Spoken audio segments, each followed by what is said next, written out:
এই জগৎটা হচ্ছে অ্যাকচুয়ালি জেলখানা। এটা মানুষ বুঝতে চায় না। নিজের বুদ্ধি, নিজের ইচ্ছা, নিজের আবেগ কোনো দাম নেই। নিজের ইচ্ছাতে সব কিছু হয় না। এখানে শান্তি নেই, কোথাও শান্তি নেই। সত্যি যদি শান্তি থাকতো তাহলে বড় বড় বিজনেসম্যান আম্বানি, রতন টাটা, এরা নিশ্চিন্তে সমস্ত ব্যবসা বন্ধ করে দিয়ে যা টাকা আছে, এদের 14 পুরুষ কেন 14,000 পুরুষ বসে খেলেও টাকা নষ্ট হবে না, শেষ হবে না। তবুও দেখো এরা হয়রান হয়ে কী করে ব্যবসায় উন্নতি করব, কী করে ব্যবসায়ী আরও ডেভেলপমেন্ট করব, এই চিন্তায় ঘুম আসে না। এখানে শান্তির জায়গা না, এটা জেলখানা। কাউকে দুঃখ দেয়, কাউকে কষ্ট দেয়, কাউকে সুখ দেয়। সুখেও শান্তি নেই, দুঃখেও শান্তি নেই। শান্তি আছে শুধুমাত্র ভগবানের কাছে আত্মসমর্পণ করলেই। ভগবান তো বলছেন, সর্বধর্মান পরিত্যাজ্য মাম একম শরণম ব্রজ অহং তং সর্বপাপেভ্যো মোক্ষয়িষ্যামি মা শুচো। তোমার সর্বধর্ম পরিত্যাগ করে দাও।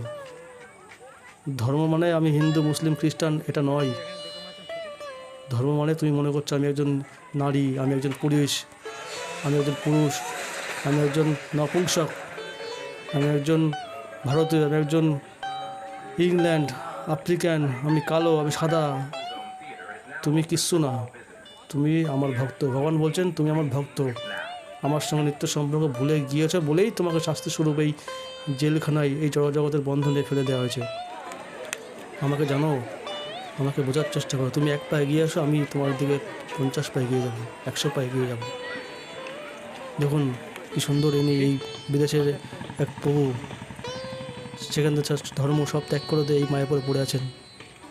কত লোক দেখুন এখানে, এই মাতাজি দেখুন, এই মাতাজি তার বাচ্চা, তার ফ্যামিলি নিয়ে ইংল্যান্ড থেকে আমেরিকা, জাপান, হল্যান্ড, পোল্যান্ড, সমস্ত দেশ থেকে, তার দেশ ছেড়ে, গৃহ ছেড়ে, ধর্ম ছেড়ে এই মায়াপুরে পড়ে আছেন। তারা কি পাগল? তারা কি বুদ্ধি নেই? আমাদের থেকেও, আপনাদের থেকেও তার বুদ্ধি অনেক বেশি। তারা সব কিছু ছেড়ে দিয়ে এই মায়াপুরে পড়ে আছেন। আর আমরা বাড়ির কাছে মানুষ, আমরা বাড়ির পেছনেই আমাদের মহাপ্রভু এসছেন, সেই পরম নিয়ন্তা ভগবান, তিনি এসছেন। আর আমরা তাকে অবজ্ঞা করি, তার কোনো নিয়ম, তার কোনো আইন কিছুই মানি না। গীতা হচ্ছে ভগবানের আইন। সংবিধান না মানলেও, সংবিধান উল্লঙ্ঘন করলে শাস্তি পেতেই হবে, রাষ্ট্রের নিয়ম এটি।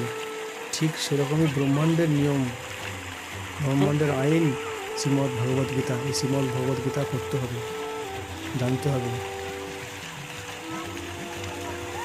সরকারের নিয়ম ফাঁকি দেওয়া যায়, কিন্তু ভগবানের নিয়ম কখনো ফাঁকি দেওয়া